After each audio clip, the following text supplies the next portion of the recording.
جب جاوید صاحب نے ان کو پوچھا کہ اللہ رب العالمین زمین و آسمان کی پیدائش سے پہلے، یونیورس جسے کہتے ہیں نا، کہ اسے پیدا کرنے سے پہلے کیا کر رہے تھے آپ؟ کیا کر رہا تھا جب زمین و آسمان کو پیدا نہیں کیا تھا؟ تو کیا جواب دیا انہوں نے مفتی صاحب نے؟ پہلے تو کہا کہ اگر کوئی دوسرا یہ سوال کرتا تو ہم جواب ہی نہیں دیتے، لیکن آپ بہت ریسپیکٹڈ پرسنالٹی ہے اس لیے آپ کو جواب دے رہے ہیں۔ جواب کیا ہے کہ پہلے بعد ان تمام چیزوں کا تعلق وقت سے ہے۔ جب زمین و آسمان کی پیدائش ہی نہیں ہوئی تھی تو وقت ہی نہیں تھا، زمین و آسمان کی پیدائش کے بعد ہی نا وقت کا وجود آیا، تو یہ سوال ہی لاجیکل ہے کہ اس سے پہلے اللہ تعالیٰ کیا کر رہے تھے؟ بہت سارے لوگوں نے تالی پیٹی، آپ نے بھی ہو سکتا ہے کہ تالی پیٹی ہو کہ ماشاءاللہ کیا شاندار عقلی جواب دیا ہے کہ اس سے پہلے اللہ تعالیٰ کیا کر رہے تھے، سوال ہی پیدا نہیں ہوتا، سوال ہی لاجیکل ہے، کیونکہ زمین و آسمان کی پیدائش کے بعد ہی نا وقت کا وجود ہوا، جب تھا ہی نہیں تو اس سے پہلے سوال ہی نہیں آتا۔ عقلی طور پر گرچہ آپ کو یہ جواب بہت زیادہ اچھا لگا ہو اور آپ بہت زیادہ متاثر ہوئے ہوں، اللہ کے رسول صلی اللہ علیہ وسلم کی حدیث سنیں۔ رسول اللہ صلی اللہ علیہ وسلم کیا فرما رہے ہیں؟ اس سے پہلے اور بعد کا لفظ زمین و آسمان کی پیدائش سے پہلے اللہ رب العالمین کے لیے استعمال کرنا جائز ہے یا نہیں جائز ہے؟ مفتی صاحب نے تو عقلی جواب دیا اور کہا کہ جب زمین و آسمان کی پیدائش ہی نہیں ہوئی تھی، یونیورس موجود ہی نہیں تھا،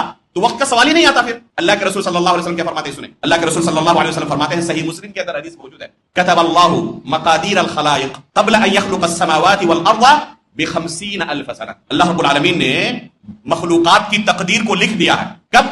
زمین و آسمان کی پیدائش سے 50,000 سال پہلے۔ اللہ کے رسول تو فرما رہے ہیں کہ زمین و آسمان کی پیدائش ابھی ہوئی نہیں ہے اور اس سے 50,000 سال پہلے اللہ نے مخلوقات کی تقدیر کو لکھ دیا ہے، اور مفتی صاحب کہہ رہے ہیں کہ اس سے پہلے وقت کا وجود ہی نہیں تھا۔ بار بار کہہ رہے ہیں کہ اللہ رب العالمین ٹائم لیس ہے، نان فزیکل ریالٹی جو ہے یا میٹا فزیکل، اس کے بارے میں کیا کہہ رہے ہیں کہ وہ ٹائم کا کریٹر ہے، اس کا ٹائم لیس ہونا ضروری ہے کیونکہ وہ ٹائم کا کریٹر ہے۔ میرے بھائی، کیا یہ عقیدہ رکھنا شریعت ہمیں اس کی گنجائش دیتی ہے؟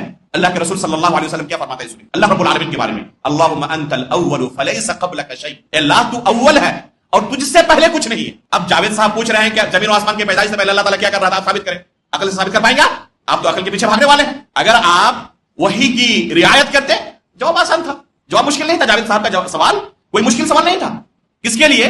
جو وحی کی اتباع کرنے والا ہے، وحی کے پیچھے چلنے والا ہے، عقل کو سب کچھ نہیں سمجھنے والا ہے، جواب اس کے لیے آسان ہے۔ قرآن میں اللہ رب العالمین نے خود جواب دیا ہے، وَيَخْلُقُ مَا لَا تَعْلَمُونَ، اللہ رب العالمین نے ایسی مخلوقات پیدا کی ہے جن کا تمہیں کوئی علم ہی نہیں ہے، تو ضروری ہے کہ ہمیں ہر مخلوق کے بارے میں علم رہے۔ اہل سنت والجماعت کے عقائد میں سے ایک عقیدہ ہے کہ اللہ رب العالمین کی صفات جو ہے ازلی ہے، ازل سے اللہ رب العالمین موجود ہے اور اس کی صفات ازلی ہے۔ متکلمین کا عقیدہ ہے کہ اللہ رب العالمین خالق کب ہوا؟ مخلوقات کو پیدا کرنے کے بعد، اس سے پہلے خالق نہیں تھی، نعوذ باللہ من ذلک۔ تو ظاہر سی بات ہے کہ آپ علم کلام کو پڑھیں گے اور اس کی اتباع کریں گے اور کتاب و سنت کی اتباع نہیں کریں گے، سلف صالح کی منہج کی اتباع نہیں کریں گے، تو اسی طرح کے باطل عقائد کا آپ کو سہارا لینا پڑے گا، اور بہت ساری جگہوں پر پھنسیں گے تو وہاں پر عقل کا سہارا لے کر اسے چپ کرانے کی کوشش کریں گے، چاہے اس عقل کا سہارا لینے کی وجہ سے کتاب و سنت کے نصوص کی دھجی اڑانے کی بھی ضرورت پڑے، کوئی فرق نہیں پڑتا اس وقت۔